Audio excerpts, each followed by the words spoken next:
So, hello everyone. This is memory part 2. In this, there are two topics. One is enhancing retention, the other one is enhancing remembering. Let us take up one by one. Motivation is one of the way to enhance the retention. So, motivation is defined as a goal-directed behavior.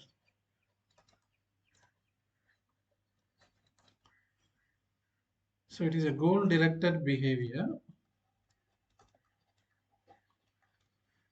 If someone is ready to work, or if it is interested in his working or to achieve his goal, then automatically we will be remembering our whatever we have learned.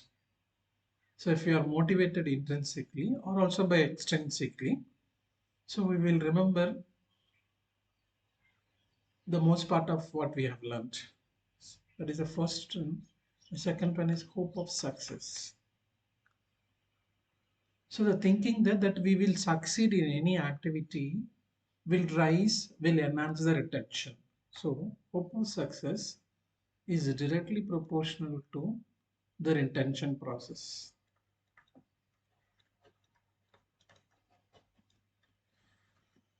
The opposite is hope of success is fear of failure. The thinking that we will fail whenever we attempt. So this is inversely proportional to the retention process. Meaning, if the fear of failure is more, retention is less. If fear of failure is less, the retention will be more. Okay, so these are the psychological things wherein which the retention can be raised. The last one in this category is stage fear. It's almost equal to fear of failure, but it's a particular phenomenon wherein which one wants to start talk before others. Whenever someone comes in front of others to start a speech, but they could not able to deliver the speech, something may come up, emotional blockage, they won't deliver the speech. This we call it as a stage fear. So this is also inversely proportional to retention. So these are the four things wherein which the so we four things wherein which the retention can be enhanced. The first two are positive, the last two are negative things. So motivation and hope of success will be, if it is increasing, retention will be enhanced. If fear of failure and stage fear is there, tension will be decreased. So that's what one can understand from this. The second part is enhancing the remembering process. Here, most of the things will be in techniques. The first one can be mnemonic. So mnemonic is that where we go for an acronym, taking the first letters generally, or any technique. So acronym, just let us see an example. So what is this? This is WebGR. So these are the seven colors in the rainbow, which you can easily remember if you know the word WebGR. Violet, indigo, blue, green, yellow, orange, red. If this word is not there, then we will not be remembering, or we will be saying we won't be saying in an order. Okay, this helps us in remembering the colors and also in a sequence. So this technique is called as remember. So many times we use. So we use this in our life. Okay, we call PM, CM, or a shortener, Prime Minister, Chief Minister, shortly PM, CM, and many agencies like UPSC, TNPSC, and also some universities. We call it shortly CUTN, Central University of Tamil Nadu. Okay, the other technique could be relearn. So once we have learned, if you attempt it for the second time, then it will be enhanced our remembering. Repetition. So there is a difference between relearn and repetition. Just going for the second term without understanding it. Just repeat it. So relearn will be with understanding.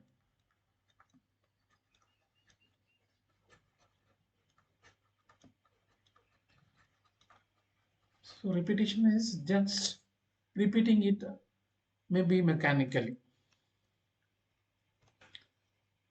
The other one, relearn, repetition, and recitation. So telling it in lower voice. So suppose a poem is read, then they will recite slowly. Okay, so let us go to a study in which the recitation and reading is compared. It was done by psychologist Geist in the year 1917. So you can see the first one is reading 100%, and then the materials like nonsense syllable. Suppose if it is on reading, the nonsense syllable will be 65.4, and biographies learnt will be 87.8.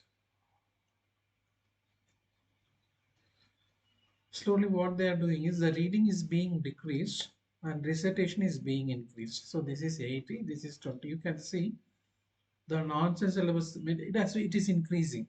So when you decrease reading and increase recitation, whatever materials has been learned, that is increasing. 92.2 in case of nonsense and 94 in case of biography. So as you go down, where the reading is 20% and recitation is 80%, you see much amount of material is being used. 137 in case of nonsense and 106 in case of biographies. Therefore, the recitation method is better than repetition.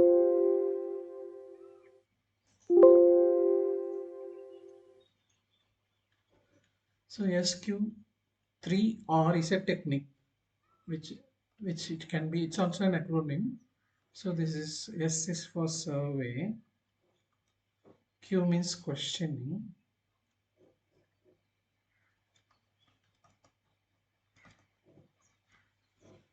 3R means read, write and recite. So suppose if you want to read a material, just go for a survey the material and then question it. So put question towards the material. What is the definitions? How many parts are there in the passage or in the material to be learned? What are that we are going to learn? So first, next you read it, then you can keep writing and also you can recite it. So these are the technique in which the memory can be enhanced. So meaningful learning. So the learning generally, if there is a learning, it will be meaningful only. So suppose if you are going for rote memory, then that is not good. So whenever we learn, if you understand the inherent meaning in that, then that will be better for memory. Again, we go for a research study done by Hermann Ebbinghaus. Ebbinghaus is the pioneer. He is the first in doing research studies in experimental research studies in memory. So you can see the type of material in the column 2 and the times taken to read 20 units. Suppose if it is meaningless words, it will be 20 words like so x, y, w. It's a meaningless words. Like that, 20 will be there, 20. And digits means numbers. This also in 20 units. Meaningful words, it's a prose type, lesson type. And meaningful words, poet. So see the time taken to memorize 20 units. So this is 93 minutes. This is 85, 24 and so which is of least minutes. So 10 minutes is very least, which is used for meaningful words, poetry. Okay. So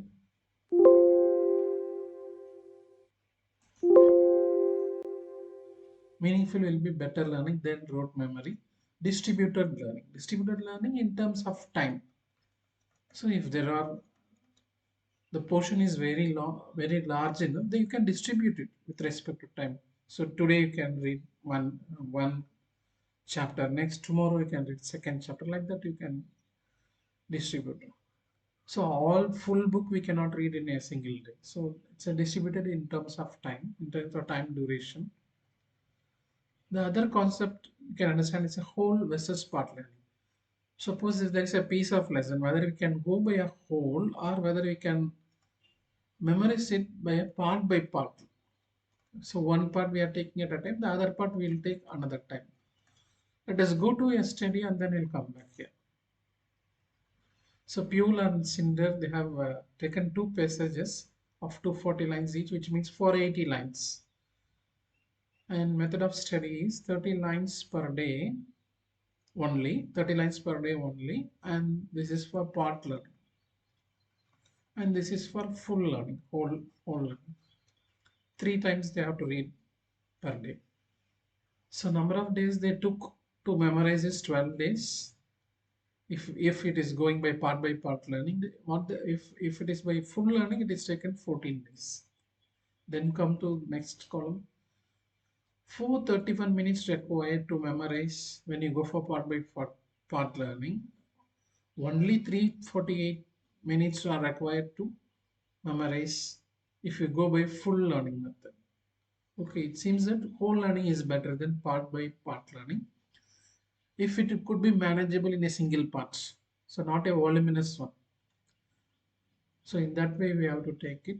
Generally learning by poem in a single attempt will be better, not going by part. And the last one in this is feedback. So the result given to the sender, how much students has understood. If they are telling to the teacher, then that is the feedback. If they are giving feedback, then it will enhances one's memory. So these are the techniques in which memory can be enhanced: relearn, mnemonics, repetition, recitation, SQ3R, meaningful learning, distributed learning, whole versus part learning, and feedback. The previous one is enhancing retention and it's full of psychological in nature: motivation, hope of success, fear of failure, and stage fear. Thank you.